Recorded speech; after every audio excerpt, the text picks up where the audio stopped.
ಈಗ ಸಚಿವರಿಗೂ ಶುರುವಾಗಿದೆ ಟೆನ್ಷನ್. ಪ್ರಿಯಾಂಕಾ ಖರ್ಗೆ ವಿರುದ್ಧ ರಾಜ್ಯಪಾಲರಿಗೆ ದೂರು ನೀಡಲಾಗಿದೆ. ಸಿಎಂ ಬೆನ್ನಲ್ಲೇ ಸಚಿವ ಪ್ರಿಯಾಂಕ್ ಖರ್ಗೆ ವಿರುದ್ಧವೂ ಕೂಡ ದೂರು ದಾಖಲಾಗಿದೆ.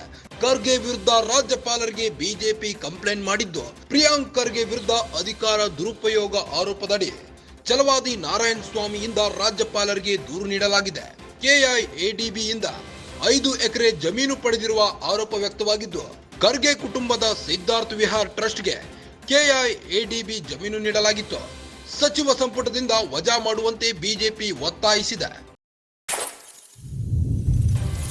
ಸಿಎಂನ ಪ್ರಾಸಿಕ್ಯೂಷನ್ನ ಗದ್ದಲ ಆಯ್ತು. ಈಗ ಸಚಿವರಿಗೂ ಶುರುವಾಗಿದೆ ಟೆನ್ಷನ್. ಪ್ರಿಯಾಂಕ್ ಖರ್ಗೆ ವಿರುದ್ಧ ರಾಜ್ಯಪಾಲರಿಗೆ ದೂರು ನೀಡಲಾಗಿದೆ. ಸಿಎಂ ಬೆನ್ನಲ್ಲೇ ಸಚಿವ ಪ್ರಿಯಾಂಕ್ ಖರ್ಗೆ ವಿರುದ್ಧ ದೂರು ನೀಡಲಾಗಿದ್ದು, ಖರ್ಗೆ ವಿರುದ್ಧ ರಾಜ್ಯಪಾಲರಿಗೆ ಬಿಜೆಪಿ ಕಂಪ್ಲೇಂಟ್ ಮಾಡಿದೆ. ಪ್ರಿಯಾಂಕ್ ಖರ್ಗೆ ವಿರುದ್ಧ ಅಧಿಕಾರ ದುರುಪಯೋಗ ಆರೋಪದಡಿ ಛಲವಾದಿ ನಾರಾಯಣ ಸ್ವಾಮಿಯಿಂದ ರಾಜ್ಯಪಾಲರಿಗೆ ದೂರು ನೀಡಲಾಗಿದ್ದು, ಕೆಐಎಡಿಬಿಯಿಂದ 5 ಎಕರೆ ಜಮೀನು ಪಡೆದಿರುವ ಆರೋಪ ವ್ಯಕ್ತವಾಗಿದೆ. ಖರ್ಗೆ ಕುಟುಂಬದ ಸಿದ್ಧಾರ್ಥ ವಿಹಾರ್ ಟ್ರಸ್ಟ್ಗೆ ಕೆಐಎಡಿಬಿಯಿಂದ ಜಮೀನು ನೀಡಲಾಗಿತ್ತು. ಸಚಿವ ಸಂಪುಟದಿಂದ ವಜಾ ಮಾಡುವಂತೆ ಬಿಜೆಪಿ ಈಗಾಗಲೇ ಒತ್ತಾಯಿಸಿದೆ.